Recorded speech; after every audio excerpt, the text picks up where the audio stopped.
excited. I have Lindsey here, and Hello. this is the second time we've tried this now. Yes. Technology held it back last time and was not my friend. Is anybody surprised? Not really. So I wanted to have her on to share her story. I am now like collecting stories because this is just so incredible to hear other stories.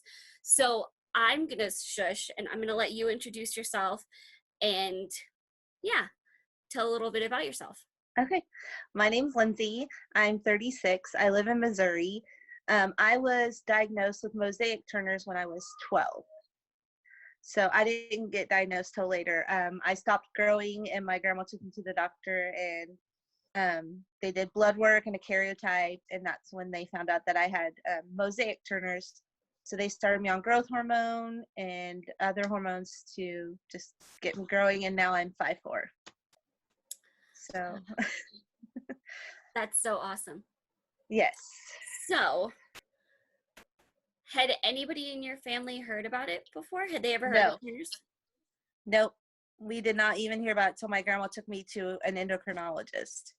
Wow. They just were like, why is this kid not growing?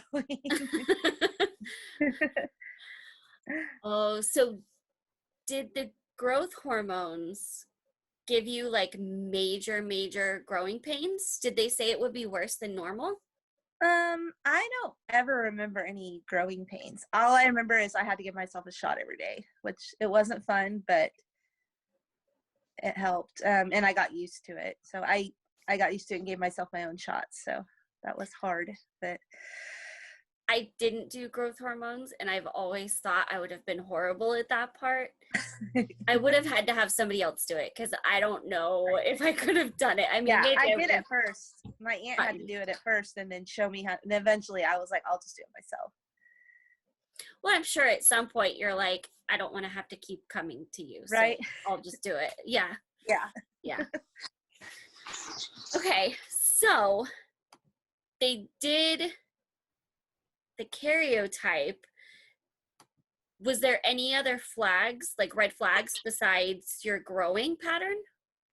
No, I did have a heart murmur and I have aortic stenosis, which kind of goes along with it. So, and I had that since birth. I saw a pediatric cardiologist. Other than that, didn't have any other issues. I did have, well, I say other than that, I did have ear infections and everything like that. I have hearing problems now. So it was the heart and my hearing were the only other issues. And then once I stopped growing, that's when they started me on the growth hormones. So did you take HRT or were you okay without? I did HRT also. Okay. When did you start that? Immediately when you went to the doctor? No, they didn't start me on that till I was like 14 or 15. Wow. Yeah. So I did the growth hormones, but then I did the regular hormones when I was 14 or 15. Okay, they didn't want you on both at the same time? No, because so when you take growth hormones, you keep taking it till your bones fuse together. But if they put you on, say, birth control or the estrogen replacement, it will fuse your bones together and you'll stop growing. Okay. So I had to wait till I was done growing. Then they started me on the hormones. Interesting. Okay. That makes sense. I had to get x-rays of my hands. That's how they tell if your bones fuse together. So like every couple months, I had to go get x-rays of my hands. Interesting. Mm-hmm. See, I did my first bone density scan so late in life. I didn't have much of that understanding of what was going on before then. Right. Do you get regular bone density scans still? I really don't. I just got a referral I haven't seen an endocrinologist in a long time. I just have a regular doctor, but my thyroid's been kind of out of whack lately. So they just increased my dose. I'm actually on a really, really high dose, like 275 micrograms. Oh, wow. Yeah. So they refer me to an endocrinologist. So I'll be going sometime this year. So I'll probably get another bone density, but it's been a while. I would say it's been a good 10 years, maybe even longer since I've had a bone density. It's something that was interesting when I think subconsciously I was like, I knew it wasn't going to be great. So I was like, yeah, Yeah. I know I need to get it done, but I'm not excited. Right. But yeah, I definitely know with my results, I need to go back in not too long. Um, okay. So what things have you struggled with from Turner's? So you mentioned your thyroid and growing. Is there anything else specifically? As of right now, you mean currently Mm-hmm. or just okay? Right now it's mainly my hearing and my Okay. thyroid. So I do wear hearing aids, which help tremendously. If I wouldn't have them, like, yeah, I wear them every day. I can still hear when I take them out, but I'm kind of like in my own little world when I don't wear people walk around like, hello. But in my thyroid lately, I don't know if you've had issues with your thyroid. My hair's been like really thinning lately. So that's why I recently had my thyroid check and they had to increase my dose because I didn't like know that was a sign of that. I didn't either until I talked to my doctor because I called her freaking out. I was like, why am I losing my hair? And she's like, yeah, it's your thyroid. That'd be so sad. Mhm. Yeah. So those are the main things that I've been struggling with lately. That's a tough one too, because it's so tricky. Hmm. That'll be interesting to see what they say when you go and if what they Right. end up changing. Right. So, what was getting hearing aids like for you? I know I'm like very close to I need. I was very resistant when they first told me. Like, I was like, I do not want to wear hearing aids. I refuse to wear hearing aids. I'm not going to be like some old person and wear them. But I did get going, the hearing aid place, they were really nice. And I got fitted for hearing aids and they adjusted them to my needs. And now I can't even tell that I have them in. Like, I get used to them. So it has made a world of difference. So, Yeah, but it was hard at first. I was like, I am not doing this. I was until so even after I went and got my hearing done, my hearing test done again, and she told me moderate mid frequency hearing loss, I was even like, I've still got time. Right. And it wasn't that far after that I'm like, no, I don't. Right. This is, it's crazy how quickly that felt like it went. Uh-huh. So, when Yeah. did you start noticing problems with your hearing? Well, I had ear surgery when I was younger. Tubes in my ears, and I had holes in my eardrums, and they patched it up. And after that, I was like 12 years old. They did one ear, and 15, they did the other. After that, I didn't have any other issues until probably about 4 years ago. Okay. I noticed that it was getting worse. I was having more ear infections. Um, so they went in and did another surgery and they had to take out some bones and stuff like that. And ever since then, my hearing has been awful. And that's when I got hearing aids. So I kind of attributed it to that surgery. Um, but it has helped tremendously. So it's been about 4 or 5 years that I've noticed my hearing is gone. Yeah. I think probably by the end of this year, I need to do something, Yeah. something a little more than I have. Um, where did you start? Did you just go to your doctor and go through the doctor, or did you have? Because I feel like I've heard of at least one, if not another, different scholarship that you can try to apply for. So I went to an ENT, and they're the ones that suggested, like ear, nose, and throat. They're the ones that suggested I get hearing aids, and they sell hearing aids at their office, but they are ridiculously expensive. Yeah. Like hearing aids are like $4,000 to $6,000. So I just shopped around. Like there's different places around here, and I went to a place called Mid America Dental and Hearing, and they fitted me. I mean, and I got mine for about 2 or 3 thousand. So my suggestion is to Okay. shop around because different places, and they will find the hearing aids that fit your needs. Like I can adjust mine like if I'm out in a movie or if I'm out at dinner, I can adjust it to where I can hear better and not hear the people behind me, or if I'm watching TV, so they can just fit it. I mean, and you can't even tell like I have it in. Yeah, you can't see it. Yeah. Mm-mm. That's Yeah, and awesome. it fits in your ear. Yeah. It's not some bulky thing. It's just kind of like you got a little earbud in your ear. Yeah. So I I would suggest shop around. I would be interested to see how much of a difference it would make for me. I feel like it would make a huge difference. Oh yeah, well, you'll put it on and you'll be like, oh my gosh, like I didn't even notice things I was missing hearing half the Yeah. time, and like sometimes it's a little too much, like too much sound, so you just have to take it out and you're like, okay, I'm done hearing for today. But yeah, you'll be amazed at the stuff that you didn't hear before. I am very nervous, but I know I need to take that step. Yeah, So I might you'll be be glad asking once you you do. lots of questions. Yeah. You will be happy you did it though. So I also would love to hear more of the story of you guys doing foster care, because I know Yes.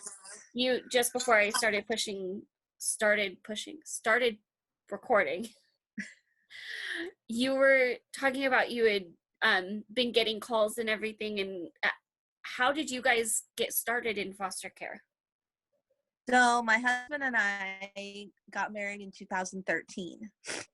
So we actually got licensed before we got married. Oh So wow.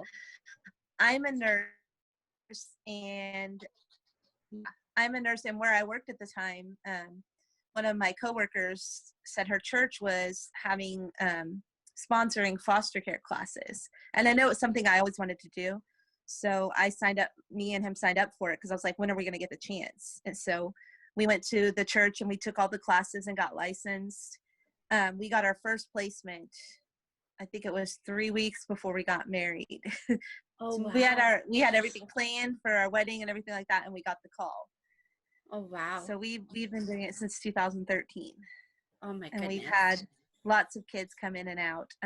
And we've adopted our two oldest. I have a son who's 6 and a daughter who's 5, Daniel and Aria. And then we got 2 little ones, Amaya's 2 and CJ's 1, that we're fostering, and we're in the process of adopting them. That's so exciting. Yes. So, did you like way ahead of that already have that whole conversation of, I don't know if I can get pregnant? Yes. Yeah. Before we had even looked into different options, such as like donor eggs and stuff like that. And we went and talked about IVF, which it was going to be like $30,000. Yeah. Very expensive. So, I mean, we even looked into that and we're saving money. And then this opportunity came up because when I was growing up, my very first boyfriend, his parents did foster care and taught classes and stuff. So his house was always full of kids, like 10 kids. So I always knew I wanted to adopt and do foster and stuff like that. So when this opportunity came up, I was like, proposed it to him, and he was like, okay, we'll try it. So That's so it was, cool. yeah. They So were hard what has, classes though, all the stuff you learned. So. yeah, what has been your favorite thing about doing foster care and your biggest lesson from doing foster care? So my favorite thing is just making those connections with different people, whether it be, I mean, even biological parents. I've been there with them, as the kids have gone home and stuff. There was one mom I got close to that we had her little girl, and she went back, but she was pregnant at the time when we had her little girl, and no one was there with her when she was having the baby and everything. And I went up there and I sat with her the whole time while she had the baby, and I even cut the umbilical cord. So Oh it's making wow. those connections, yeah, with people. I mean, there's some biological parents that are hard to, get along with and stuff like that. But it's making the connections with other foster families and bio families to support these kids and to give them a well-rounded environment. We just want our kids safe. So that's our whole Yeah. thing, was keeping them all safe. Yeah. The least favorite would be them going home. before we got these two little ones we have now, we had a little foster baby, and she had Down syndrome. And she was the sweetest, most precious little baby. And having her, she had to go to a different foster home because she had a lot of health issues. So she had to go a couple hours away to be closer to the hospital, a children's hospital. So she went to a really good foster home, but that was the hardest thing, is letting them go away. So Yeah, I'm nervous for that part. Yeah. That's going to be hard. Yeah, and the more you do it, and when they call you, you'll kind of, at the beginning, you'll kind of get an inkling of whether they're going to be going home or staying with you, or what's going to happen. You'll get a feel for it. It'll be hard at first. Our very first placement was a sibling set, and we had him for 15 months. And wow. It was hard for them to go. Yeah. It was hard for them to go back. But if we had my son, we have my son too. He was 5 months old. So if we didn't have him, that would have been really hard. Yeah. I know that was kind of before we made the full decision. We were talking, me and Andrew were talking, and then I was praying about it a ton, and I was telling God and him, like, look, can I have one that won't go away at least? And then we'll do that. Yeah. And yes. God was like, I don't think that's what's going to happen. And I'm like, okay, fine. Right. We have our own plans, but we do not know what he has planned. Yeah. I could not even imagine all the things that he had in store for me. Yeah. So I'm excited to watch what happens for you guys. So it's going to be great. Yeah, I'm really excited. So, okay, what is the biggest way Turner syndrome has impacted your life, you would say? I would say the infertility. I mean, growing up, it didn't really affect me when I was younger. But getting married and stuff like that, it is hard, especially when we first got married. I would say I was probably depressed. Like, why can't I have kids? Why is it so hard seeing everyone else have all these kids? But luckily I have a supportive husband, and the first thing he always said was, I don't care where they come from. Like, they're going to be our kids no matter what. So that really did help. But I think especially the older we get, the infertility is really what hit the hardest. Yeah. So, and recently I got this tattoo. I didn't even know there was an infertility sign. So this is a national infertility sign. Yeah. I didn't either. That's that's awesome. Always there to remind me. Yeah. Very cool. My next one is going to be a butterfly. I'm trying to get Dana to do it with me. That's the tattoo I've always thought of, was a butterfly, like right here. Now I have another one to add to my list. I know. Yeah. I didn't even know until I found this symbol. Yeah. How cool. Yeah. That's interesting. I feel like there's such a unique community within Turners around infertility also. Mm-hmm. Have you delved into all of the Facebook groups and everything? No, I found one that was maybe a couple hours away from me, these two ladies that got on there and talked, but I haven't really found a lot of groups. I think that would be neat to be a part of. I was super active in them in the beginning. Really?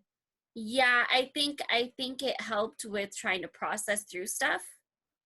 You know, being able to go to a group and have them understand and all of the unique ways that everything happens with Turners, not even just, oh yeah, it's general infertility, but the specific way that it affects you. And it affects everybody differently. Yeah. So did you actually go and have the testing done? What test? Like genetic testing, or? Like the fertility testing, like to see what was actually going on. Yep. I had levels done, and I had like an ultrasound and everything like that. So, yeah. I found those answers helped me process a little bit that was reality, because I had everything right in front of me of what was actually happening. Right. I think it helps too. Like, it was kind of shocking for me. I mean, in the back of my head, I knew, but just the way the doctor presented it was kind of crappy. Like, it made me feel, because he was like, sorry, you're infertile. And I was like, okay, thanks. Yeah. Yeah, not a great bedside manner. No. So, and with mine, I guess, I don't know what your ultrasound showed, but mine showed that my ovaries, I guess normal ovaries are the size of almonds, and mine were the size of peas. Okay. Which I know everyone's different. Like, some girls don't even have ovaries. Some girls Yeah, don't have some it's literally just, it's called streak ovaries, where it's literally just Mm-hmm. a clump of cells that never Right. developed. Right. Um, I never actually heard what my ovaries looked like. I never found out that part of it. He just told me what my levels were and what that Mm-hmm. meant was going on. Right. Like, your So, levels were really high. oh yeah, Yeah. yeah, Mm-hmm. So were mine. Yep. through the roof. Yep. Like, okay, well, isn't that great? Right. But it did solidify things enough for me that I felt like I needed that to really, like, I needed to know that before I could jump to doing adoption or foster Right. care or anything else, because it always would have been nagging me to not know. Right. That what if. Yeah. Yeah. So I get a lot of comments on my channel from parents that have littles that they're just finding out they have Turners. What would you say is the biggest piece of advice you would have for them? I would just say, let them know that they're not, I mean, even though they have this syndrome, they're not different. Because that was my thing growing up. Like, I always felt different from the other girls. I don't know about you. Yeah. And I really didn't talk about it much. Like, I never really told, I mean, my family knew that I had it, but I never really told my friends or anything like that. I think just making that child comfortable and making them know they're not any different than any other little girl. Yeah. Because I And did that, feel different from all my friends. So. yeah. It is such a unique experience. It is hard to not feel like, I think in another video I've done, I said, not feel like an alien. Right. Because you literally don't know where you sit almost. Right. Right. So, did you struggle with any of the math or anything in school? Um, I struggled somewhat with the math, but I did get all the way up to calculus. So, but once I did calculus, I was like, I'm done. um, I don't think I struggled in that area. Yeah. I think the one of the most interesting parts is how unique each case is, and how it can randomly show up and manifest in one way in one person and then completely different in another. Yeah. And I was watching one of the videos from the TSUS conference like 2 years ago or something, and they were talking about the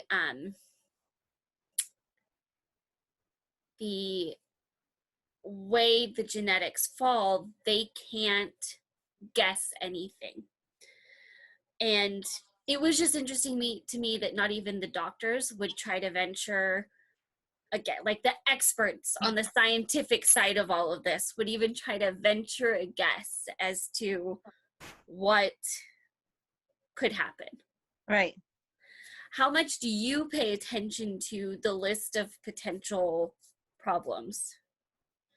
Do you, Um, how much attention do you pay that? Not a lot, because I know everyone's different. I mean, I will look at the list and be like, "Yep, I had that. I got that." No, I don't have this. Like, Yeah. I don't have like the web neck. I don't have math problems. I do say driving and like the spatial like perception, like that can be an issue at times. But yeah, it's different how it affects everyone. I was watching a video. Do you ever watch the SBSK? Yes, And did you watch the Turner syndrome video they recently did? I did. I did not like that video. I have a I lot of thoughts on that video. I did too. I I didn't think it represented Turner syndrome very well. To me, it represented a very unique experience of Turner Yeah. syndrome. Yeah. And I think there's a whole lot to be said for giving that its own voice. But Right. I think if you're going to say you're talking about Turner syndrome, You should have more than one talking person. about Turner syndrome. Right. And I think what they mostly talked about was something that was an experience outside of Turner syndrome. Correct. And kind of gave a little nod to this is what Turner syndrome is at the very beginning, and then didn't actually connect it to everything else she was talking about. It was more about gender. Yeah. Yeah. So I hit immediately after. I was like, oh, I'm gonna sit down and take notes and like do a whole video. And I still plan to, I just haven't gotten to it. But I know they did update because there was a lot of people commenting. Really? Yeah. I didn't look at because the comments were turned off, right? Yes, on YouTube, yes. On their Facebook, they had it there too. I'm gonna have to go in. Yeah, so there was a lot of people commenting. It was kind of all over the place with people really loved it. People really, really didn't like it. Right. People really going back and forth on if it was a portrayal of Turner syndrome or not, as far as actually talking about it very much. Right. And I think in response to all of that, there was a lot of messages people were sending, like, you need to have another person on. Right. And he responded and said, we do plan to. Yeah. So I think that's the unique thing is everybody's different. Like if you sit and talk, like your experience is so different than my experience. Yeah. You know, the things you struggle with are not the things I struggle with. Yeah. And they didn't really hit on that every person that has this syndrome is different and it manifests differently. Yeah. Yeah. And that foundational kind of understanding of what it was in the beginning affects a whole multitude of aspects of the person. Right. And so, yeah, I was like, I'm going to get my pen and paper and we're going to talk about this. Because I know a lot of people were really, really excited when they first saw the video pop up. I know, and I did too. I was like, oh my gosh. Yeah. So it was, I mean, their experience was their experience, but right. I definitely, I have had such a huge passion for sharing a bunch of different experiences and stories and trying to get that out there. And I think, I don't know, things like this are kind of my response to that whole thing is, let's just share all the stories. I know. So I think we should all do a meetup. I think that would be awesome. That would be so much fun. I know. That would be so much fun. I would love that because I've only met 2 people in person that also had Turner syndrome. Mm-hmm. Everybody else I've only ever talked to through the internet.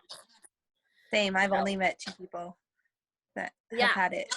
Yeah. So I would love to do a whole big meetup of other girls that have it, and that would be very cool. Something to put in the works. Yeah. And there's lots of local stuff you can try to get involved in, but I'm so out in the boonies anyways that well, there's not a lot here in Missouri either, so well, I mean, anything I go to is an hour away, but then I think at first I heard about some local stuff and then it kind of started dying off a little bit. So I'm not actually sure how active the local stuff even is anymore. Right. But yeah. I mean, I've got one friend that I met through you and she lives an hour away, which is awesome. Yes. I wouldn't have met her if it wasn't for for you. So Yeah. that's been Yeah. great. Yeah. That was really cool. Dana, I talked to Yeah. her an hour and a half ago now. um, yeah, she I think was, I don't know if you guys connected while commenting on videos, or I if think I so. that I think started, and then she was like, "Oh, and we're meeting," and I'm like, "Cool, I want Yeah, to come." I know. That was And now really we talk cool. all the time and meet up. Yeah, it's been great. It's nice to meet people that actually understand what you've been through and Yeah, kind of like kindred spirits. So yeah, in a very unique experience. It's nice to yep, have others that are like, "I got you. yep. I completely understand," and not in a just, "Oh yeah, no, I know the idea," but Right. it's a whole different thing. So Yeah, because when I talk to people out there, like, okay, so you're a girl, like what does that mean? Like, what turn? Okay, so you're missing a chromosome, you're still a girl, okay? Like yeah, they don't get it. Yeah. yeah. Even things like the infertility. I didn't fully experience how unique of an experience of infertility Turner's is until I actually got to talk to other Turner's girls about it. And I'm like, oh, you feel that too. Mm-hmm. Like there's no response of, oh, well, but what treatments can you try? Right. The one that's 40 grand that isn't Right. Yeah. actually a treatment per se. Right. It's, yeah. That shift for me was what really nailed that in for me, where I'm like, no, this is way too unique of an experience to be fully understood by somebody that doesn't have this. And then in a few months from now, when we talk, you're gonna have a whole nother experience. I know. You're going from no kids to a bunch of kids and be like, oh my gosh, you won't even remember what it was like without kids. Yeah. I'm very excited for that. I know, I can't wait. I'm So excited for you. thank you. Okay, so my last thought is the TSUS, Turner Syndrome Society of the United States, made the theme for this year's Awareness Month be uniquely you. So what does that mean to you? What does that bring to mind? For me, it's just letting people know what my purpose. I feel like I was put here to be a foster parent. I feel like that there's a reason that I couldn't have kids. There's a reason that God made me this way. So to educate people why we do what we do in the foster care community, we want to keep these kids safe. We did also have a goal, to start our family this way, but we knew that there was some kids that weren't going to go back, or that were going to go back, and that some that weren't. So just, I think by talking about our experience and educating about foster care, because it does get a bad rap. Mm-hmm. I mean, because people hear the word foster care and they think, oh, the system is so screwed up. They have all these horrible foster homes and everything like that. But what really it is we need a lot more foster homes, and we need a lot more people to step up and actually be those good homes for these kids so they will have a safe environment. So I think Yes. just that way, being uniquely me by just sharing my story. I love that. Yes. I'm all about sharing stories. Yes. So thank you so much for talking to me. Thank you for giving it a second try after we had all of the issues. I was so excited to be able to do this. So yes. Thank you for talking with me and sharing. It was so much fun. I love Yes. hearing your stories so much. We will have to do it again. Yes, definitely. I want to make this a more regular thing on the channel. So I definitely want to have people on several times and have a bunch of different people on, and I'm excited for this.